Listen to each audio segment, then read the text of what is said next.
자, 오늘은 부모의 과잉보호하는 집이죠. 사실은 이거는 교사가 상담이 온 거예요. 사실 이런 교사 상담은 옛날에 온라인으로 제가 참 많이 받았어요. 근데 만 3세 된 여자인데 이제 얘 행동을 이제 이렇게 제가 간략하게 보면 이제 선생님 말로는 원래 오는 시간보다 늘 30분 늦게 온대요. 늦게 오고 모델 차림으로 옷을 입고 오나 봐요. 그래갖고 무슨 활동하려면 너무 거추장스러운 거야. 막 스판크에 레이스에 막 층층에 이렇게 배치코트 같은 거 입고 이렇게 너무 이쁘게 오니까 애하고 놀 때도 참 거추장스럽고. 그런데 얘는 걸핏하면 고자질을 하는 걸 잘한대요. 제가 이랬어요, 선생님. 제가 나 머리 잡아당겼어요. 이렇게 고자질해서 나중에 가서 너 왜 그랬니?로 알고 보면 정황상 걔가 그런 게 아니라 얘가 그런 거면 바로 태도 수정하고 걔한테 다정한 척하고 안 그런 척하고 이렇게. 그래서 전 뭐지? 이제 이런 걸 느끼는데 또 실증을 빨리 내고 새로운 것을 늘 찾고 그러니까 이렇게 지구력도 없고 집중력 있게 노는 것도 아닌데 이제 자기 기분에 안 맞으면 이제 고자질하고 이제 이런 스타일이죠. 근데 이제 엄마가 애가 뭐 여름 나라 가고 싶다 그러면 바로 다음 주에 필리핀으로 놀러 가고 별 보고 싶다 그러면 이제 천문대 데려가서 이제 구경하고. 그래서 지금 만 3세인데요. 어린이집을 3번 옮겼는데 다음 달 한 석 달 후에 또 다른 곳으로 또 옮겨간다는 거죠. 그래서 이제 이 교사 상담은 참 이렇게 이러는 게 과연 얘를 어떻게 원해서 키워줘야 되느냐. 이제 이렇게 보면 이제 교사가 아유 정말 과잉보호하고 배기 싫어요 소리는 안 하는데 제가 이렇게 볼 때 이건 과잉보호하는 거죠. 그리고 이제 이런 케이스 엄마들은 뭘 생각하느냐면 아이 중심으로 생각해주고 애가 원하는 대로 다 해주는 것이 아이를 사랑하는 것으로 믿는 사람이죠. 이렇게 하면은 잘 고쳐지기는 어렵습니다. 그래서 이거보다는 사랑과 관심은 갖고 하고 있으되, 그쵸? 있으되 약간은 무심한 척, 그런데 관심은 다 해야 되죠. 이게 말이 그렇지 적당한 거리를 두고 엄마가 부엌에 있으면서도 응 엄마 이거 깍두기 담거 너 뭐하니 그래 그거 하고 있어 그리고 말로는 그래도 실제로 신경은 다 가면서도 각자 행복한 것처럼 그 옆에 들러붙어서 막 이게 아니라 관심과 사랑을 하되 적당한 거리를 두고 약간 무관심한 척하면서 각자 일을 할 수 있는 이런 것들이 애들이 어떻게 생기느냐. 적당한 거리를 두면서 시행착오도 해요. 그래서 실수도 하면서 실패도 하면서 자기 통제도 하면서 자기 조절도 하고 그러면서 애가 성장하는 거지. 근데 이거를 바로 붙어서 다 해주는 사람 이렇게 크면 이제 마마보이 마마걸 되는 거죠. 신혼여행 가서도 엄마 회 나가서 먹을까 뭘 먹어야 되지? 지금 뭐 무슨 균이 있어서 회는 안 좋다는데 뭘 먹을까? 이러고 별걸 다 물어보고 옳지 않죠. 삼성에 큰 기업체 들어갔는데 한 1년 만에 자리 부서 배치하는데 딴 사람들은 그룹으로 두세 명이 앉아서 뭐 나는 전략팀이다 나는 무슨 경영팀이다 막 얘기할 때 한 학생은 아무하고도 얘기 안 하고 가만히 있다가 중간 관리자가 물어봤어요. 자네는 무슨 생각을 혼자 이렇게 골똘히 하나 그랬더니 과장님 저한테 한 2박 3일 시간을 주세요. 저는 아 그래 얼마든지 줄 수 있어. 이게 부서 배치 받으려면 한 달은 시간 있으니까 괜찮아. 왜 2박 3일이 필요한가 그랬더니 저 엄마하고 통화하고 나서 결정하겠어요. 이렇게 굉장히 엄마 입장이 큰 애들이 있어요. 삼성까지 들어가서. 그래서 나는 저게 과연 잘 키운 건가 정말 걱정되는 얘기죠. 그래서 이게 과잉보호한 집 애들은 이제 이게 하나의 끈이 돼서 이렇게 서로 빠져나가고 이렇게 할 수 없게끔 이거 상당히 참 문제가 있지 않나 이런 생각이 듭니다. 그래서 애 나름대로 시행착오할 그런 시간도 필요하고 또 시행착오를 하면서 자기 조절력도 생기고 자기 통제력도 생기는데 이게 안 되지 않느냐. 그래서 저는 현명한 부모는 뭐냐라고 했을 때 연령에 맞는 규칙을 항상 갖고 그렇죠? 아이가 또 그 행동을 하면서 스스로 하면서 그 한계를 느끼셔야 돼요. 애가. 왜냐하면 규칙을 정해서 규칙을 어기게 될 때 난 이런 건 하면 안 되는구나. 아, 이렇게 하면 또 이제 뭐 내가 불이익을 겪게 되는데 다음엔 좀 이래야 되겠다. 이렇게 자기 행동의 한계를 좀 느끼면서 스스로 깨우쳐 나가고 반성하고 고치려고 노력을 해야 된다. 자, 이런 얘기도 어렵게 느낀다면 고소해요. 칠푼, 아리, 동자, 훈 그래요. 왜냐하면 부모가 10푼을 갖고 있어도 7개만 주라는 거지. 3개는 주지 말고 걔가 노력해서 얻게 하라. 그러니까 있으면서 서푼 주지 말라서 서푼알이란 얘기도 해요. 왜? 있는데도 안 주고 서푼을 애가 하게 하려니까 부모가 보고 가슴이 아픈 거죠. 사실은 있는 집이 애 키우기가 더 어려워요. 있으면서 안 줘야 되니까. 없는 집은요. 그래, 야, 나 가진 게 이게 단데 그러면 어떡하란 말이냐. 그래, 아유, 엄마 갖다 팔았으라. 엄마 팔 사람도 없고 누가 사갈 사람도 없어서 없는 집 애들이 더 잘 크지. 왜냐면 없으니까, 진짜 없으니까 맨 땅에 헤딩해야 돼요. 근데 정말 있는 집, 재벌집 2세들이 잘 되기가 어렵죠. 있으면서 안 줘야 되는데 그렇게 해서 다들 스트롱하게 큰 애는 없고 전부 다 약하게 컸지요. 그래서 옛날에는 이게 하나의 동자훈처럼 7푼만 주고 서푼은 주지 마세요. 왜? 서푼을 안 주고 그 부족함을 느끼면서 애가 자기가 노력하고 인내해서 얻어내고 내 거로 하고 이 서푼이 애를 사람 되게 한다. 서푼 때문에 동자훈 그랬다는 거지. 자, 지금 우리 현대판을 봅시다. 다 정말 넘쳐나게 해요. 먹는 것도 과잉이라 다 비만이죠. 다 오바야. 뭐 하나 부족하게 하는 집이 거의 없어요. 뭐 돈을 끌어서라도 해줘야 되고 과외 뭐 어느 집 하면 나도 해야 되고 뭐 얼마짜리 나는 그보다 더 비싼 거 해야 되고 이렇게 하는 게 과연 옳은 것이냐. 그래서 여러분 지금 옛날 고소 얘기를 제가 하지만 7푼 아리 동자훈은 10개 중에 7개만 주고 3푼은 애가 하게 해야 돼요. 지옥에서 학기 초에 사줬는데 다 던지고 버리고 친구 줘서 없다 그러면 지옥에 또 사주면 안 되지. 지옥엔 네가 네 용돈으로 사서 써라 그러면 10개 못 삽니다. 하나 열심히 쓰죠.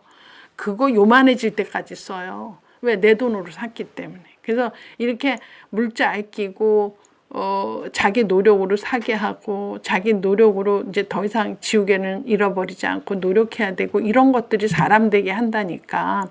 너무 지금 제가 얘기하는 거 이렇게 과잉보하고 너무 오바로 키우고 너무 우애주고 너무 애가 생각하게 할 찬스 없이 전부 다 해주는 것이 오히려 이게 교육에 앞선 건지 자 이렇게 하는 것이 애를 더 뭐랄까 홀로서기 하기 어려운 애로 만들지 않느냐. 점점 옛날보다 요즘 애들이 약하고 유혹에 잘 빠지고 힘들고 그리고 요새 이렇게 결정장애 그러잖아요.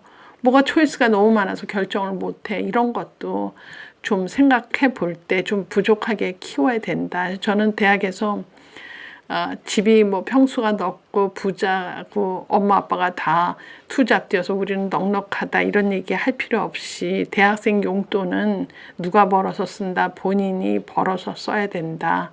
우리 학교 교양 교수님이 그렇게 얘기했다. 라고 생각하고 열심히 벌어서 자기 용돈 써라. 여자친구 만나서 100일 파티 비용을 왜 엄마한테 달라고 그러냐. 그건 말이 안 된다.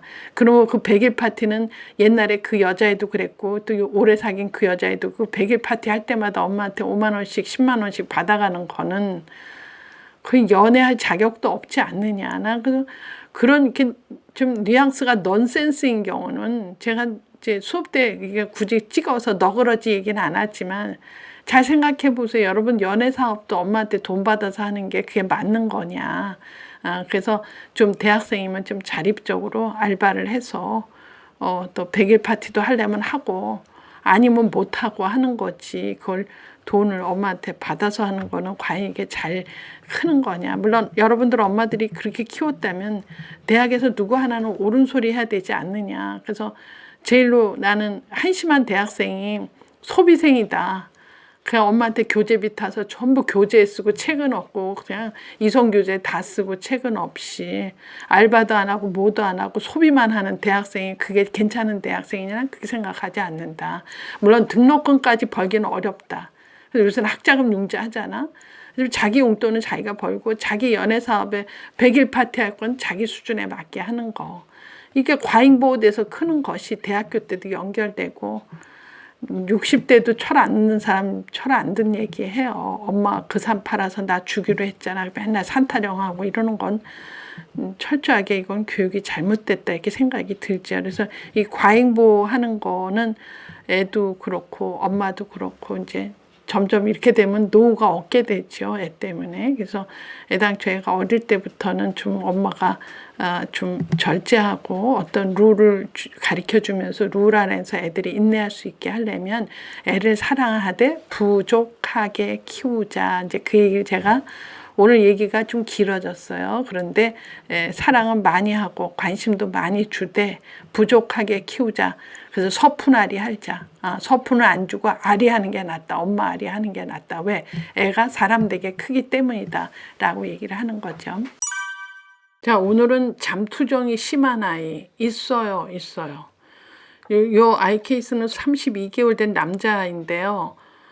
먹는 거 자는 게 좀 예민한 아이예요. 이게 좀 예민한 아이는 참 힘들게 커. 왜냐하면 예민한 아이들이 잠투세가 많거든. 그래서 저녁 8시면 자고 아침 6시에는 일어난대요. 근데 문제는 7번씩 일어나요. 밤에.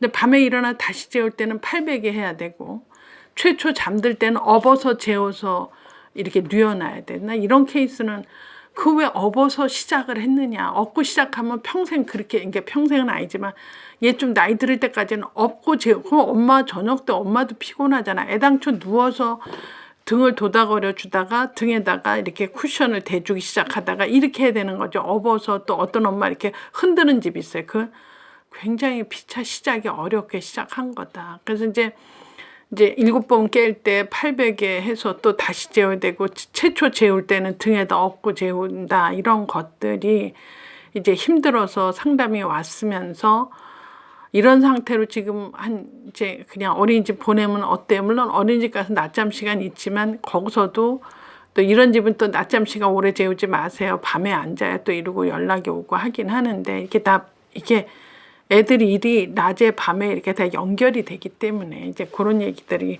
들어올 수 있다. 그래서 이제 제가 해줄 수 있는 얘기는 기본적인 거는 애들인 경우 요 또래 애들은 일단 잘 먹고 그 다음에 잘 놀고 잘 자야 돼. 이 세 박자가 맞아야 돼요. 요게 잘 먹고 잘 자고 잘 노는 애는 문제가 없어요. 문제가. 근데 이게 일단 잘 먹지 않은 애는 잘 놀지 않고 잘 자지도 않아. 그래서 낮에도 걱정, 놀 때도 걱정, 잘 때도 걱정. 그래서 이게 기본적인 걸 잘 하려면은 이게 생활 습관이 상당히 중요하다. 그래서 이제 잠투성부터 얘기를 한다니까. 일단 잠을 잘 자려면 어떻게 해야 돼? 가족이 잠자는 시간이 더 똑같은 게 좋아요. 그럼 8시에 우리가 어떻게 자요? 그러니까 좀 요거를 뭐 9시에 다 같이 잔다든지 이렇게 하시는 게 좋다. 이제 저한테 많이 상담 오는 집은 엄마 아빠가 야행성인 집은요. 애들을 8시부터 재워요. 그래서 이제 방에다 놓고 문을 싹 닫고 거실에서 불 켜고 TV 보고 웃으면서 이러면 애가 숙면 못 합니다.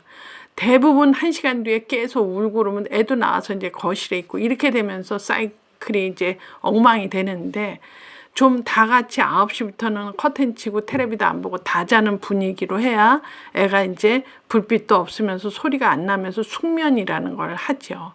지금도 이제 치매 안 걸리기 위해서는 10시에 자고 4시에 깨라. 10시, 4시는 반드시 자야지 뇌가 쉰다. 이런 얘기 하잖아요. 애들인 경우는 더 예민하죠. 애들은 신생아들은 또 많이 자잖아요.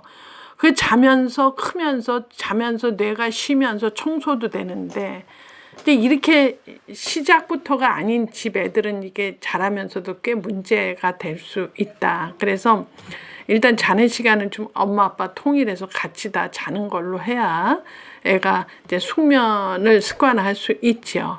그래서 이게 안 되는 집은 식사 전에 목욕을 좀 많이 해라.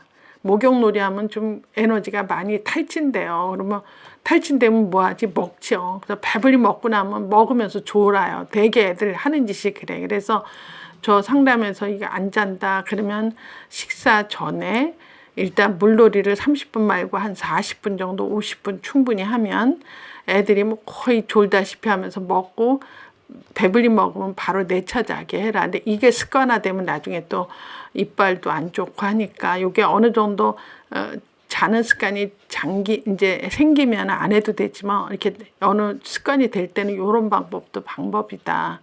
어차피 그 치아는 다 뽑힐 거니까. 그래서 이제 그렇게 얘기를 하는데 이제 제가 걸리는 얘기는 그래서 얼른 어린이집 보내겠다 이런 거는 사실은 집에서 새는 바가지 어린이집에서 또 새고 다 마찬가지라 저는 이렇게 빨리 일찍 보내는 것보다는 만 4세까지는 엄마와 함께 엄마를 느끼면서 이게 민감한 아이니까 예민한 아이니까 어느 정도 예민한 걸 엄마가 잘 도닥거려 주고 잘 이렇게 뭐랄까 돌봐줘야지 애가 성품이 좋아지지 않느냐. 또 예민한 애를 잘 다루면서 엄마됨도 엄마가 배우게 돼요.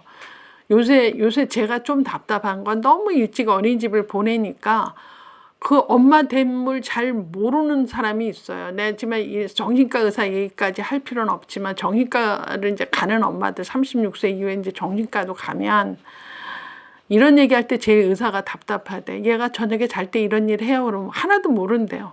그럼 낮에는 이래요. 그러면 하나도 모른대. 그러면 선생님 잠깐만요. 이러고 핸드폰하고 아줌마 우리 애가 그런 적 있어요? 그러면 아줌마도 모른다고?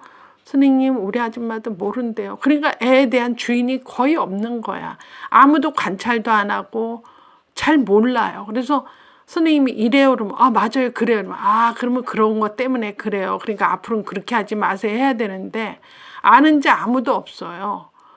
난 이거는 엄마됨에 대한 그 기본 틀이 없지 않느냐 이런 생각이 들어서 이렇게 빨리 어린이집 보내려고 하는 것보다는 애랑 같이 오래 있으면서 엄마됨도 배우고 엄마의 스킬도 배우고 또 이렇게 해서는 안 되고 이렇게 하면 된다 하는 그런 경험적인 것도 여러분들이 배우려면 애를 빨리 보내는 건 방법이 아니다. 전 그렇게 생각이 들어서 이렇게 예민한 아이는 한 만 4세까지는 엄마랑 같이 지내는 게 훨씬 그 예우가 좋다. 그 이후의 발달이 순조롭다. 이렇게 보는 거죠. 그래서 이때까지 엄마가 애랑 있을 때 엄마됨도 배우고 애는 엄마의 사랑을 그래도 듬뿍 받는다. 물론 어린이집 가도 사랑을 받지만 어린이집은 뭐죠? 1대 다수지요. 지금 엄마는 1대 1이잖아. 그래서 엄마가 좀 고달프고 힘들어도 엄마의 사랑을 충분히 줘야 된다고 생각이 들고 애를 통해서 엄마됨을 배워야 되겠다고 하는 사람은 요 기간을 좀 늘리는 게 가장 바람직하다. 그리고 제 책에 이제 좀 바른 생활 습관을 하기 위한 조언을 한 3가지 얘기를 했어요. 이제 여러분들이 뭐 어렸을 때 생활 습관이 그냥 이렇게 알게 모르게 배워지는 건데 뭐 법이 있나. 제가 굳이 쓰자면 첫 번째 애가 해볼 수 있는 기회를 많이 주자. 예를 들어 세수도 혼자 하게끔 하고 옷 입는 것도 물론 처음부터 잘 안 되지만 이렇게 해주는 것보다는 하게 하는 게 더 좋죠.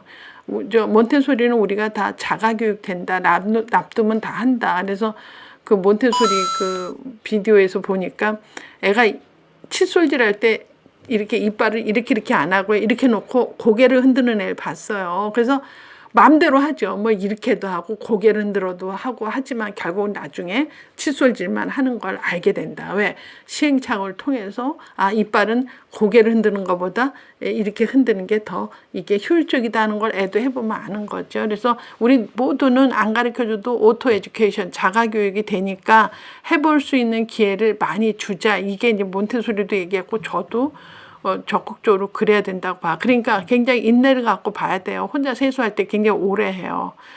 더 많이 흘리고 힘들어. 옷 입기도 마찬가지고 신발도 마찬가지입니다. 그래서 어디 나갈 때 애들은 옷을 전부 늘어나죠. 속 팬티, 속바지, 겉바지, 양말, 옷도리 이제 이렇게 좀 입은 다음에 엄마 이제 마지막 화장할 때까지 애는 가서 이제 신발 먼저 오른쪽 왼쪽 이렇게. 왜? 시간이 걸리니까. 그래서 그런 시간 안배를 하면서 애가 해볼 수 있는 기회를 많이 주는 게 생활 습관을 기르는 거다.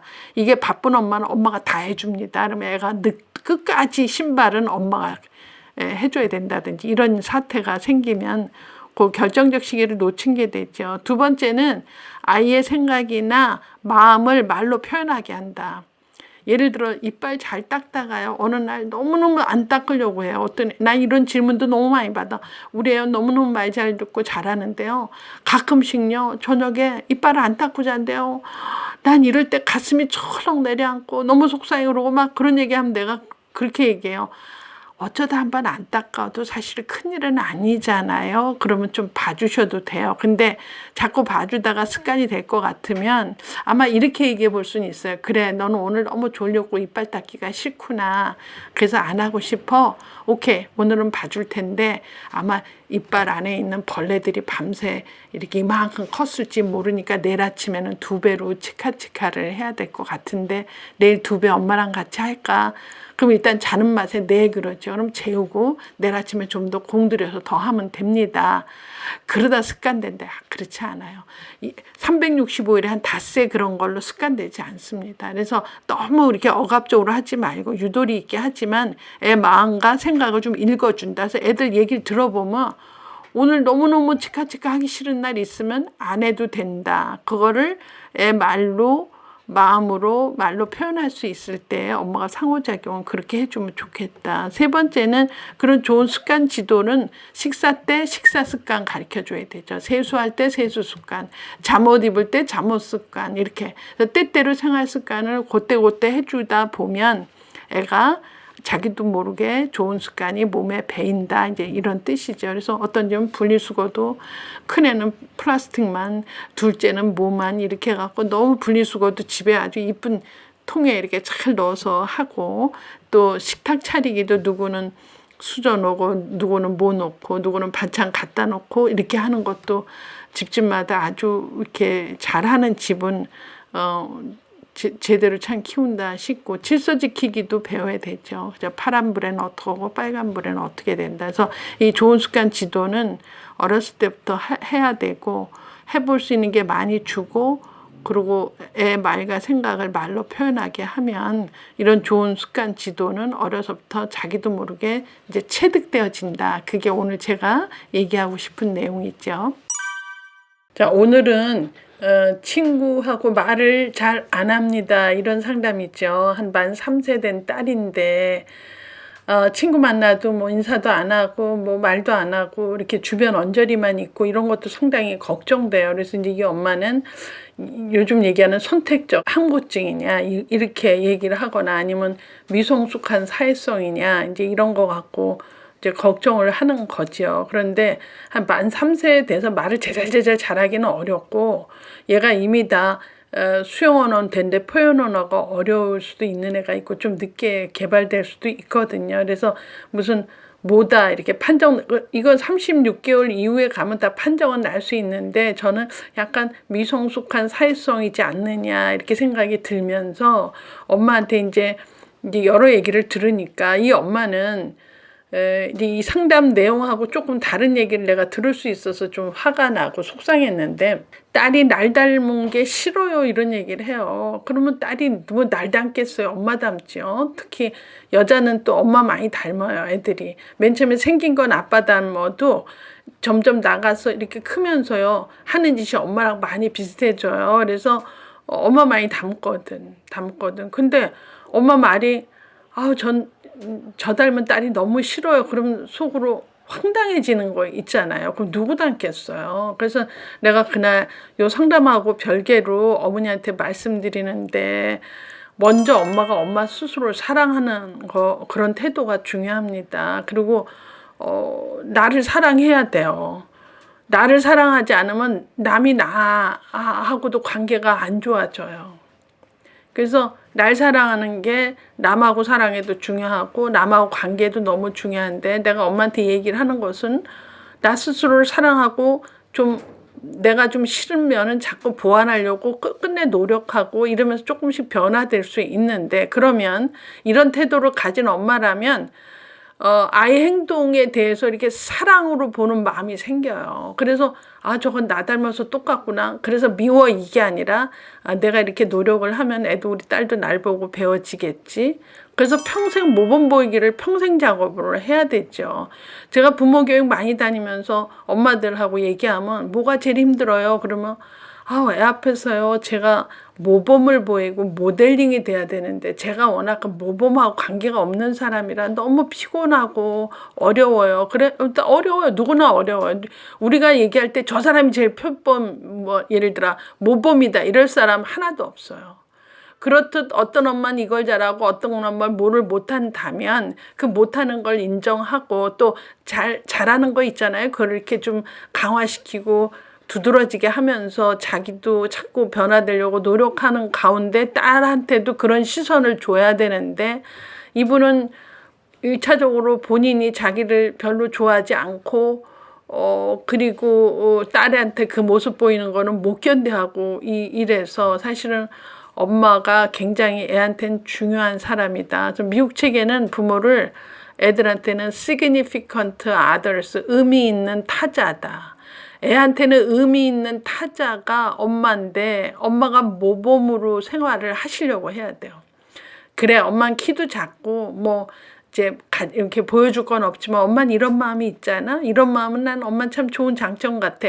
너도 엄마 닮아서 그런 건 있어. 이렇게 좋은 걸 자꾸 강화시키고 서로 윈윈하면서 우리는 이런 건 좀 보완해야 될 것 같지 않니? 이렇게 하고 살아야 되는데, 이 엄마는 본인을 사랑하지 않고 딸이 너무 닮은 거가 또 너무 싫고, 자, 이래 갖고는 굉장히 힘들게 하고 있다 하는 거죠. 그래서 그 모범보이 같은 거 안 하고 살고 싶은데 누가 하고 싶어서 하지 않아요. 그런데 이렇게 모범을 보이려고 하고 이렇게 하면서 제가 이제 이만큼 살면서 결론 내린 거는, 저도 아들들 키우면서 철이 많이 들었구나 이런 생각, 어느 하루아침에 드는 게 아니라 애가 한 10년 15년 키워지고 지금도 다 커서 엄마 뭐 물어보면 또 대답해 줘야 되고 이런 관계에서 내가 아들 둘 아니었으면 참 철나기는 힘들겠구나.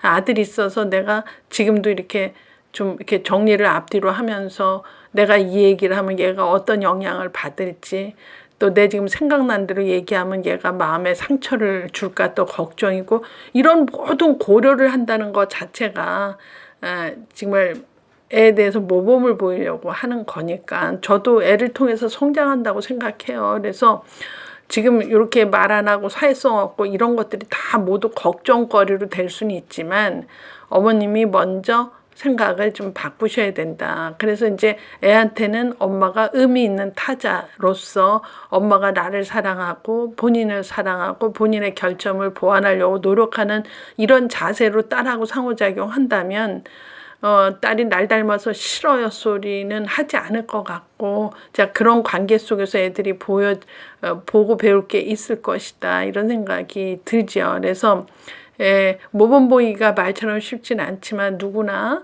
이제 부모라면 한 번씩 이런 딜레마에 빠져요. 난 싫은데 이건 애 키우면서 이건 뭐지? 그러면서 엄마 때문에 되는 그 과정 거의 누구나 똑같다고 생각이 들어요. 그래서 애 많이 키운 집 엄마들은 공통점이 있잖아요. 막 8남매, 9남매 엄마들.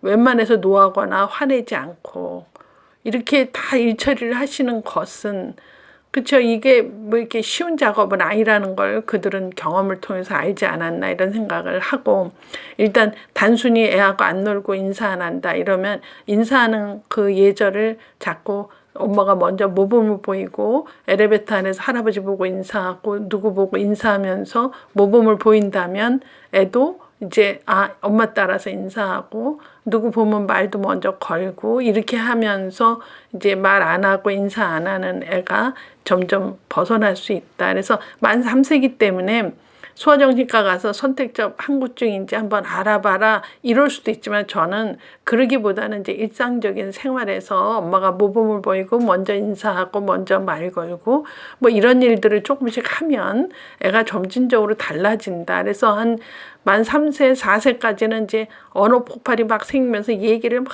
많이 하는 사람이 있어요. 그러면 대개 보면 언어 모델이 엄마죠. 그래서 엄마가 막 애하고 얘기하고 깜짝 놀래고 이렇게 하면 애들이 그쵸, 금세 엄마하고 상호작용하면서 그 맑게 알아듣고 그 상황에 맞는 말을 잘 할 수 있죠.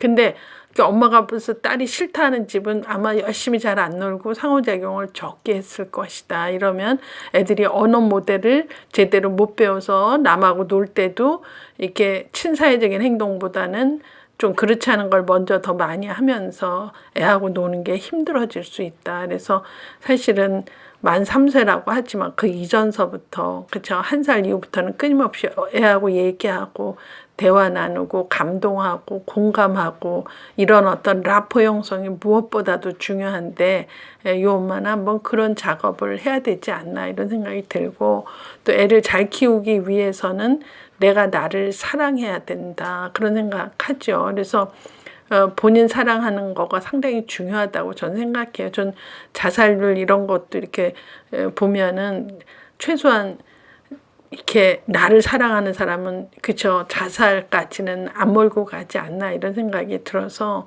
지금 자살률도 높고 지금 삶이 다들 힘들어지니까, 그래서 특히 애기 엄마들은 엄마 스스로가 나를 사랑하는 태도를 스스로 가지려고 노력하자. 그래서 요새 엄마들, 애기 키우는 엄마들 막 뚱뚱한 사람은, 그냥 뚱뚱한 사람은 본인을 사랑하지 않는 거죠. 배 나오도록 방치하는 것은 옳지 않습니다. 이러면 막 웃어요.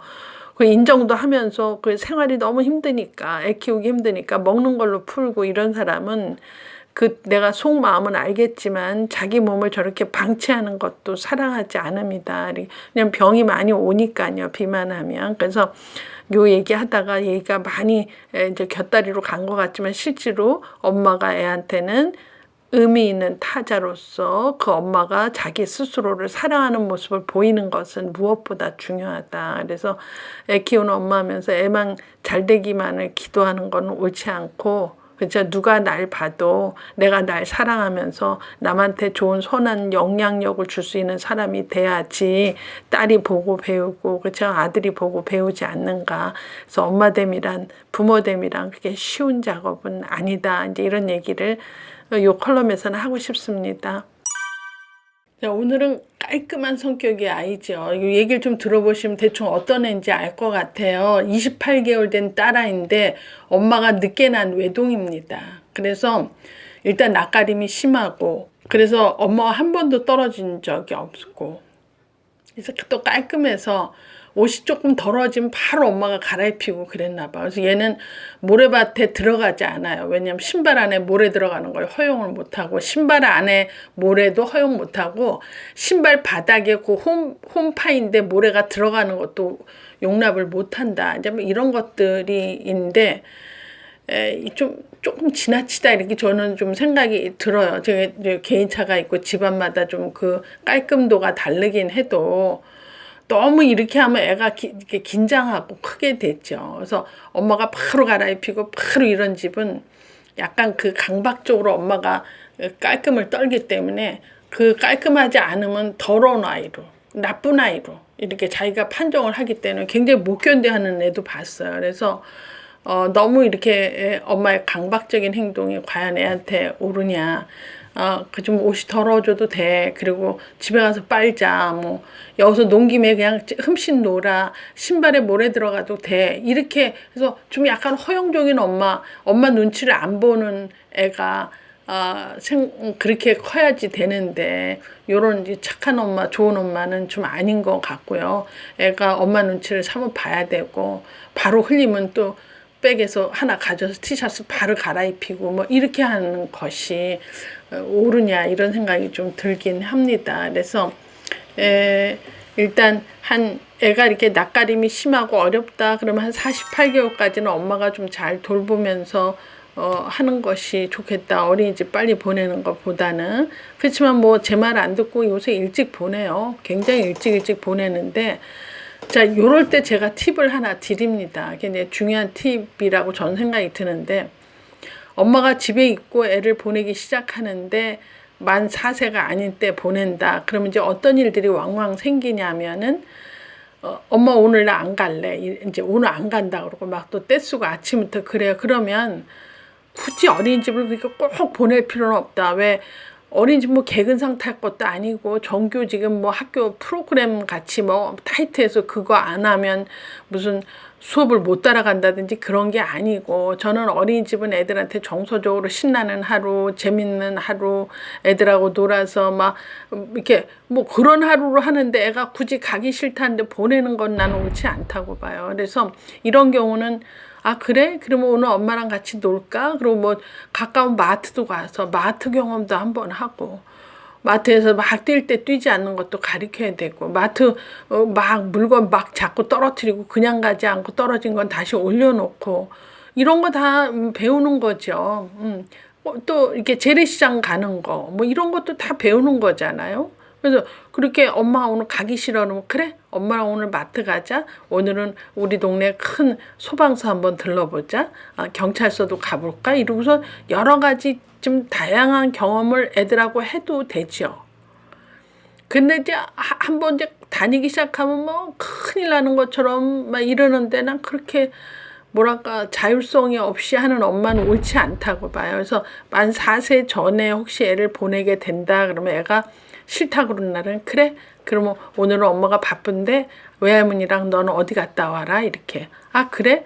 그러면 오늘은 아빠가 쉬는 날인데 아빠랑 자전거 타도 되겠네 이렇게 해서 여러 가지 플랜을 좀 짜주는 게 훨씬 좋다는 거죠. 그래서 그러다가 점진적으로 아빠랑 자전거 타는 것도 재밌는데 그건 토요일날 해도 되고 일요일날 해도 되니까 나는 오늘 애들하고 더 재밌게 노는 게 더 재밌겠어. 이런 날까지 좀 기다려줘야 되죠. 그래서 좀 이렇게 깔끔 떨고 엄마가 이제 손이 많이 가는 애는 이제 원에 가서도 막 모래밭에 안 들어가고 이러면 실제로 어린이집에서 누가 힘드냐? 교사가 힘들죠. 그것도 한꺼번에 끄집어 들어서 모래밭에 들어가 이래서 들어가지 않아요. 그런 애들은. 그러니까 서서히 조금씩 저쪽에서 따로 놀다가 애들이 재밌어서 어느 날 뛰어 들어가서 신발 안에 모래가 있는데 엄마는 없지만 선생님이 괜찮다 그러고 털어주시고 뭐 이렇게 하니까 아 이래도 되는구나 이렇게 느끼면서 점점 애들하고 놀이가 신나고 재밌어야 됐죠. 좀 요런 경험을 하게 되려면 시간이 꽤 걸립니다. 하루아침에 되는 건 아니죠. 그래서 요때 이제 한 만 4세 전에 엄마가 데리고 있으면 좋은데 일찍 보내게 되면 애가 안 간다 그럴 때 너무 강압적으로 하기보다는 좀 유도리 있게 해주시는 게 좋겠다 이제 이렇게 하고, 그래도 만 6세 전까지는 제가 빌딩으로 말하면 기초공사라고 얘기를 했는데, 이때는 제일로 엄마를 통해서 일상생활에서 얻어지는 엄마의 관심, 뭐 사랑 이런 거, 그렇죠? 같이 놀이 경험 이런 것들이 애한테는 굉장히 중요한 경험입니다. 그래서 좋은 어린이집 보낸다 그래서 집에 오면 전혀 애하고 안 놀고 이렇게는 안 하시길 바라고, 왜냐하면 어린이집이라는 것은 일대 다수로 애하고 선생님하고 상호작용하는 거지, 선생님이 나만 이뻐해주고 나하고만 놀 수는 없는 입장이니까. 그래서 애가 이렇게 엄마라는 것을 많이 그리워한 채 그냥 단체 생활을 하다가 옵니다. 그렇기 때문에 집에 와서는 애하고 좀 밀착으로 같이 많이 노는 프로그램을 엄마가 갖는 엄마는 상당히 이제 이렇게 의식이 있는 엄마다 이렇게 생각이 들어지죠. 그래서 각별히 엄마 사랑을 느낀다든지 엄마랑 어떤 놀이가 훨씬 재밌다 이런 걸 느끼게 하는 것이 중요하죠. 그리고 애들이 엄마를 더 좋아하는 이유가 뭘까요? 칭찬해야 되죠. 어떤 일을 했다.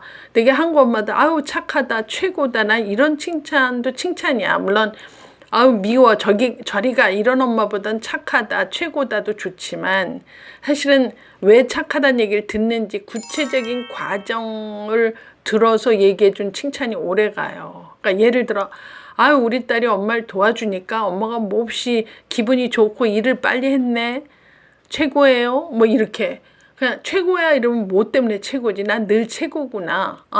그럼 늘 최고인 아이는 자기가 최고가 아닌 순간, 엄마 없는 다른 사람한테 최고라는 얘기를 못 들으면 그때부터 얘는 약간 혼란이 올 수 있잖아요. 그래서 무조건 최고보다는 자 이런 날 우리 딸이 도와주니까 엄마 일손이 굉장히 가벼워졌어요. 그래서 일을 빨리 끝나니까 너무 좋은데 엄마 기분이 좋은데 우리 딸 최고야 이렇게. 그래서 그 과정 얘기를 충분히 해주면서 칭찬을 때때로 많이 받은 애는 누구랑 노는 게 가장 신날까요? 엄마랑 노는 게 신나요. 여러분들 잘 생각해 보세요. 이제 여러분 주변에 어른이 많이 계셔요. 시어머니 계시고 뭐 시댁 쪽에 누구 어른 계시고 또 친가 쪽에도 있고 외가에도 있고 뭐 이렇게 있다 치면 특별히 어떤 어른을 내가 참 좋아한다라고 생각할 때 가만히 들여다보세요. 그 어른이 늘 저를 칭찬해 준 경우가 있을 거예요. 뭘 이렇게 해도 아우 여기 며느리는 아주 이 나방 이 김치를 이렇게 맑게 잘하네. 아우 이건 내가 한 수 배워야 되겠네. 뭐 이런 칭찬 한번 받았다라든지. 아니면 나물도 이렇게 맛깔스럽게 해서 아주 먹기가 수월하고 짜지도 달지도 않고 이건 무슨 방법이지? 뭐 이렇게 칭찬을 해줬다. 우리가 칭찬을 받으면요 오래 기억이 남아요 뇌에. 그래서 기분 좋은 에너지로 남아요. 그래서 그 사람 오면은 그 사람 옆에 가게 돼. 칭찬을 많이 해주시니까. 근데 어떤 사람은 별로 중요하지 않은 얘기 하는 사람이 있어요. 오늘 그 옷에 그 귀걸이가 어울린다고 생각해. 그런 얘기는 안 해도 되죠. 그죠? 근데 사람 이렇게 딱 이렇게 긁는 얘기 하는 사람들 있어요. 저도 그런 사람 되게 이제 좋아한다고는 얘기도 안 하지만, 싫어한다고 얘기도 안 하면서 저는 피해 다니지. 왜냐하면 기분이 확 나빠지면 그 기분 추스리는데 시간이 또 걸리거든. 그래서 애들이고 어른이고 이 감정이 늘 돌아다니기 때문에 언제나 스테디하게 이렇게 있지 않아요. 감정이 정말 너무 수시로 바뀌는데 이 수시로 바뀌는 감정을 그래도 이렇게 홀드해주고 기분 좋은 정서로 갖게 하는 건 칭찬밖에 없어요. 그래서 누굴 보면 칭찬거리를 찾는 사람은 굉장히 지혜롭고 인격이 좀 돼 있는 사람이다. 전 그렇게 봐요. 왜냐하면 사람이 장단점이 손도 손등이 이쁘고 손바닥은 밉지 않아. 그래서 우리 모두는 이게 장단점이 이게 손바닥과 손등처럼 있는데 누구는 바닥만 보는 사람이 있어요. 근데 누구는 꼭 좋은 점을 찾고 칭찬거리를 찾고 칭찬하려고 노력하고 근데 억지로 하는 건 부담스러운데 자연스럽게 하는 것도 이건 대단한 인품이다. 그래서 특별히 좋은 엄마 아빠는 자식의 잘난 점을 들어서 늘 칭찬해주고 그래서 어떤 이렇게 결과적인 것보다 이렇게 과정적인 걸 얘기를 해줘서 그 네가 도와주냐 엄마가 몹시 일손이 가벼워지고 일을 빨리 끝내서 기분 좋다 그러고 생각하니 우리 딸이 최고네 늘 도와주는 우리 딸 뭐 최고 이루고 안아주고 이런 구체적인 칭찬을 해줄 수 있는 것이 좋다. 그래서 이제 깔끔 성격은 사실은 엄마 팩터가 많지요. 그래서 엄마가 좀 더 이렇게 애하고 이제 좀 그러려고 하는 걸 엄마가 좀 피하시면 얘가 남하고 상호작용할 때도 도움이 되지 않을까 이런 생각이 듭니다. 자, 오늘은 툭하면 친구 밀치는 아이 있어요. 놀이터에서 있어요. 그래서 이제 이 엄마가 자기 만 3세 아들을 이제 관찰을 해보니까 미끄럼틀 위에서 애들 올라오잖아요. 그럼 거기서 발길질해요. 이건 굉장히 위험하죠. 또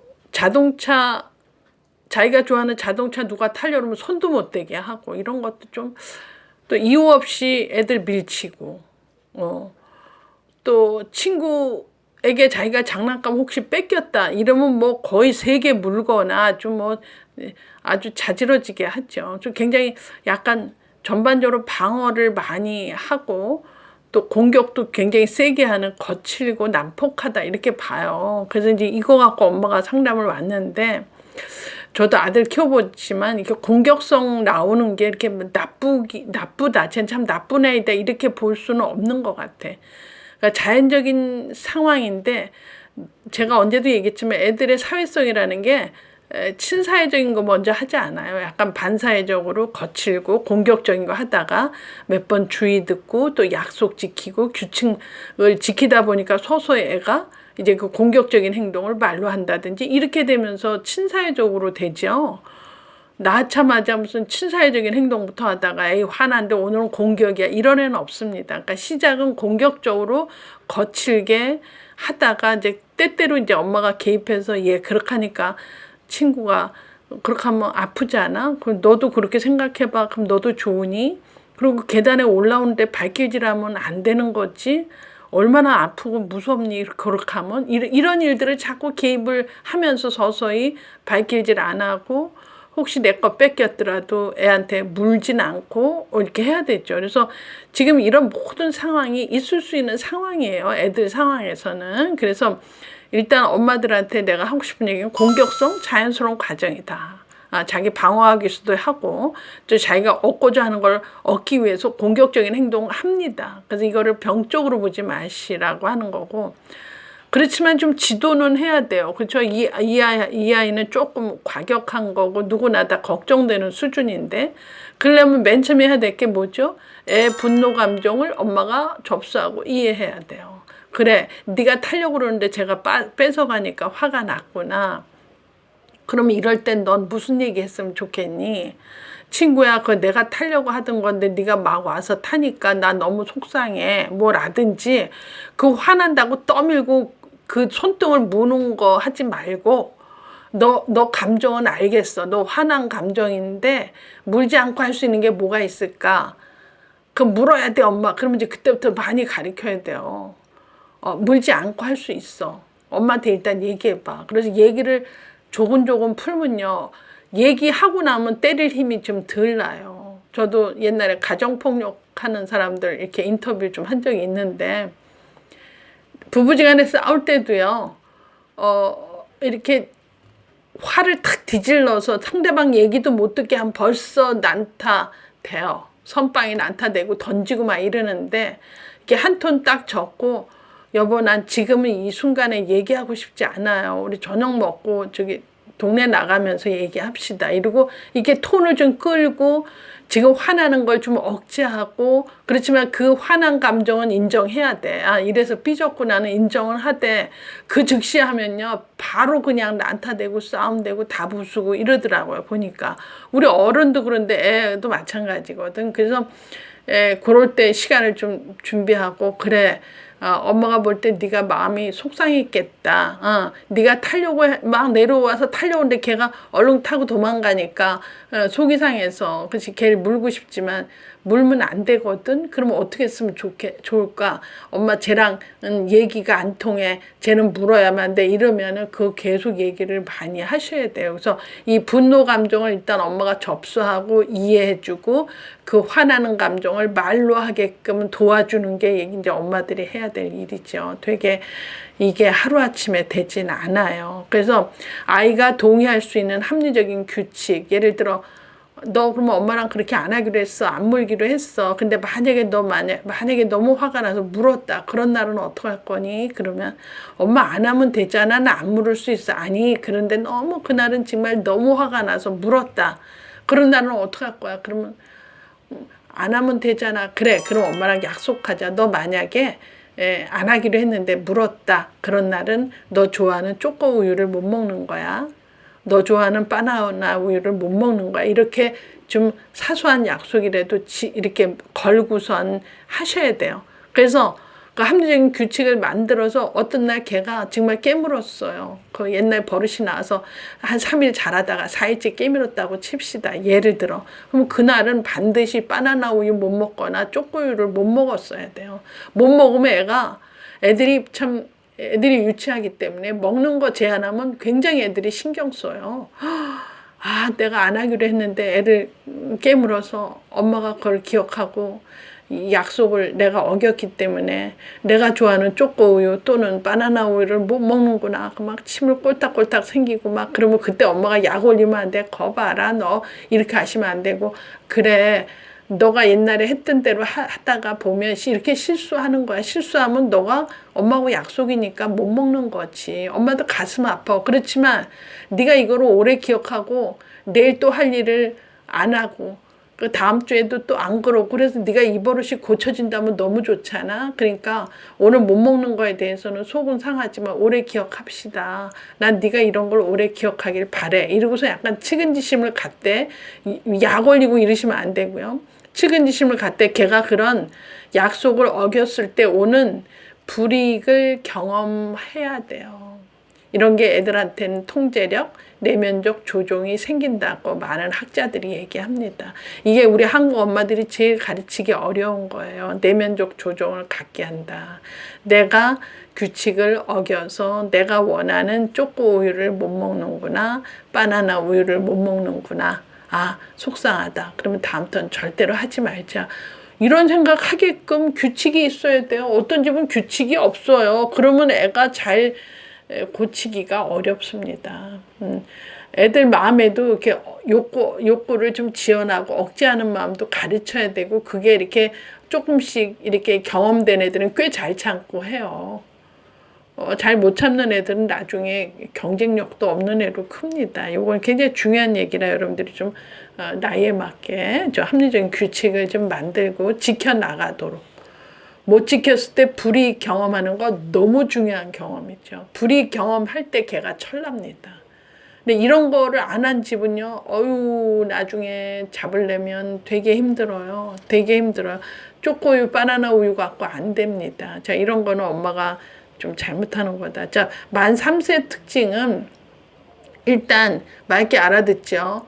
운동 능력 되죠. 사고 능력 되죠. 에너지가 넘쳐요. 그래서 뭐 끝끝내 뭘 주도하고 뭘 계획하고 이럽니다. 그래서 어떤 일들을 굉장히 많이 하고 막 너무 지나친 행동에 그냥 폭력적이고 막 이러니까 이때부터 어떤 규제나 한계가 없으면 그 넘친 에너지 갖고 애들이 다 말썽 일으키고 애 깨물고 힘들게 하면 안 되니까 요걸 가장 건설적으로 쓰는 집이 있어요. 엄마가 집안일 돕게. 그래서 화단 정리는 누가 하기, 뭐 신발 정리 누가 하기, 쓰레기 분리수거에 신문지는 누가 하기, 뭐 페트병은 누가 하기. 그래서 해갖고 그 에너지를 끊임없이 애들하고 잘 쓰는 집은 에너지가 충분히 이제 발산되면서 스트레스 해소를 하죠. 여러분, 스트레스가 가장 큰 병이에요. 현대인의 병은 남는 게 이제 정신과 병밖에 없다 그랬어요. 왜? 스트레스를 해소 못하면 다 정신과적으로 이상해지죠. 그래서 이게 스트레스를 해소하기 위해서 어떤 엄마 신체놀이, 게임, 뭐 나 잡아봐라, 뭐 별거 다 하잖아. 장 속에 숨고 커튼 뒤에 숨고 그 뻔한 놀인데도 되게 재밌어해요. 저도 커튼에 많이 숨어 봤어요. 근데 애들 할 때마다 뭐 술래잡기 하면 그렇게 재밌게 아주 흠씬 놀았던 기억이 나지. 그러니까 흠씬 막 육체노동하고 찾고 뛰어다니고 숨고 이러면서 어때요? 스트레스 해소되면서 에너지가 아웃된다. 왜? 이때 에너지는 많을 때니까.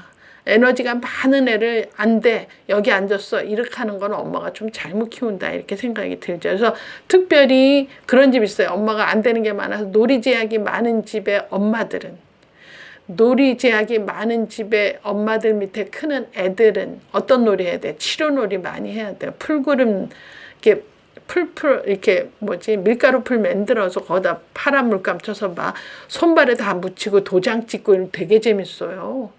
되게 재밌어요. 어떤 집은 그렇게 해갖고 이만한 양풍에 대해서 목욕탕에서 놀게, 나중에 이렇게 청소가 쉽게. 그래갖고 목욕탕 벽이 타일이잖아요.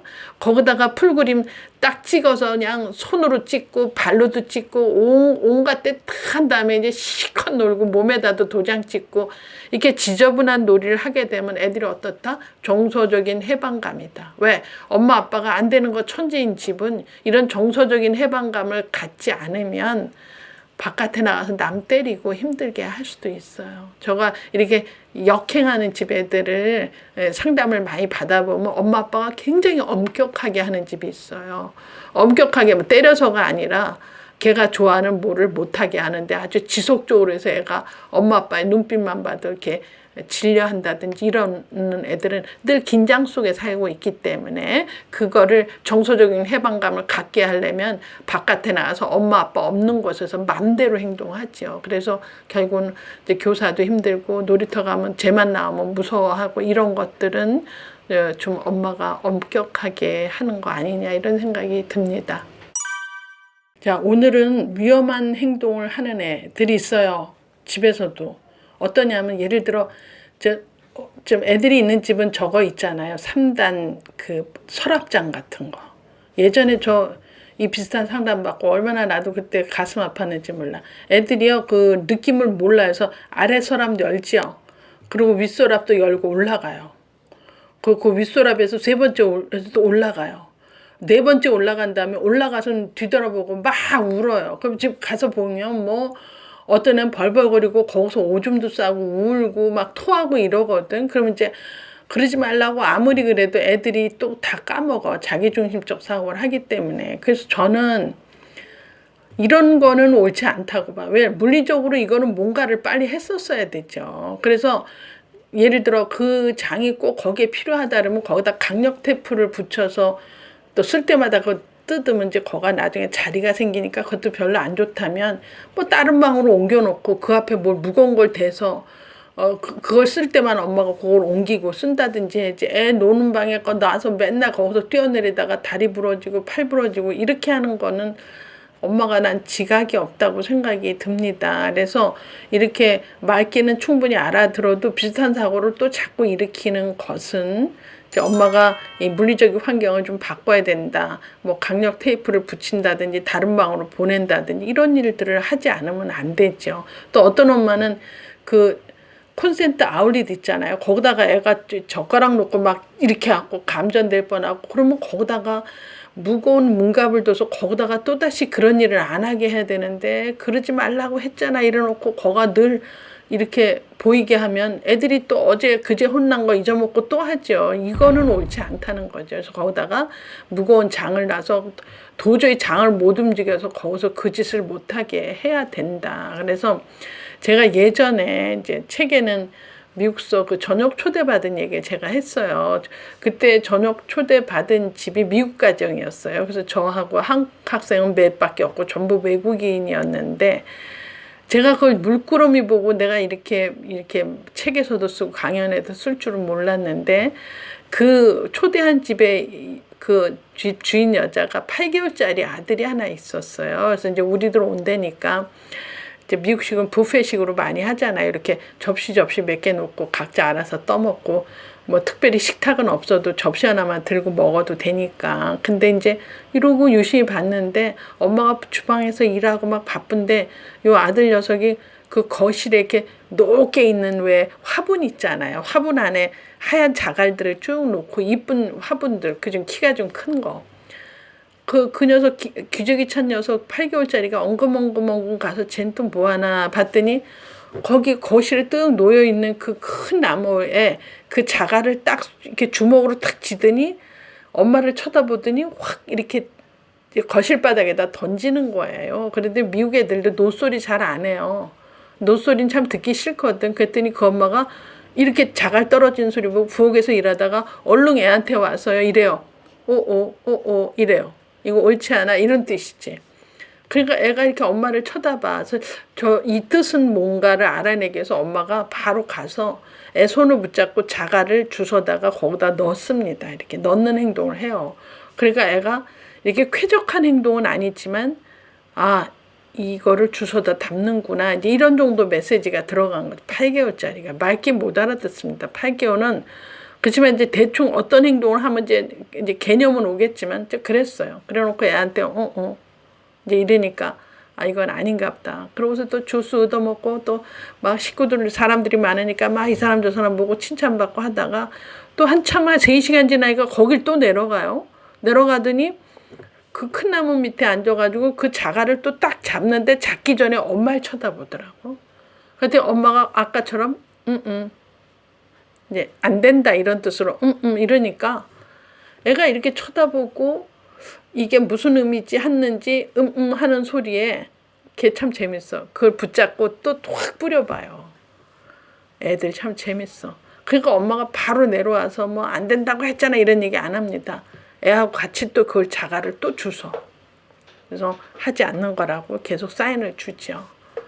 그러니까 애가 두 번째는 좀 뭔가 느낀 것 같아.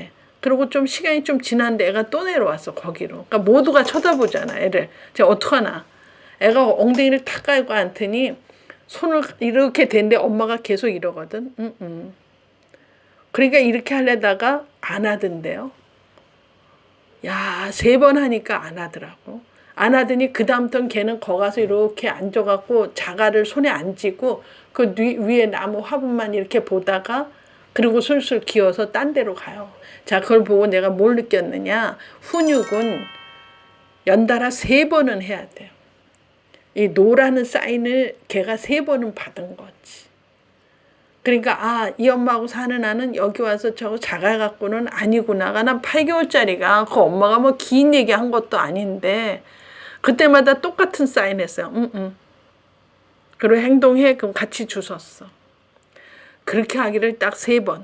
쟤는 애가 자가갖고 흩뿌리지 않는다. 자, 이런 걸 보고 저는 미국 책에서 훈육이 안 된 애들 있잖아요. 훈육이 안 된 애들은 어떻게 봐요? 훈육이 안 된 아이 이퀄 게으른 엄마. 3번을 연속적으로 똑같은 메시지를 주지 못한 게으른 엄마. 바쁘신 엄마 이렇게 봐요. 외국서는. 그래서 애 훈육 안 된 사람은 안 된 애를 보는 게 아니라 누구 본다? 엄마 보지요. 그래서 저도 유학 때 아들 둘 데리고 가서 이제 금요일마다 내가 좋아하는 식당을 가요. 이제 그때 애들하고 너무 이제 가정식 하는 것도 힘드니까 가면은 그 외국에는 그 식탁 문화가 중요하잖아요.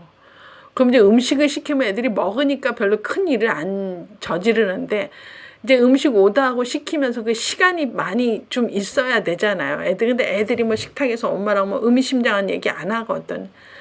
그러면 꼭 뭐 엄마 화장실 간다고 한 명씩 갔다 와도 꼭 둘이 같이 가. 그럼 또 같이 안 와.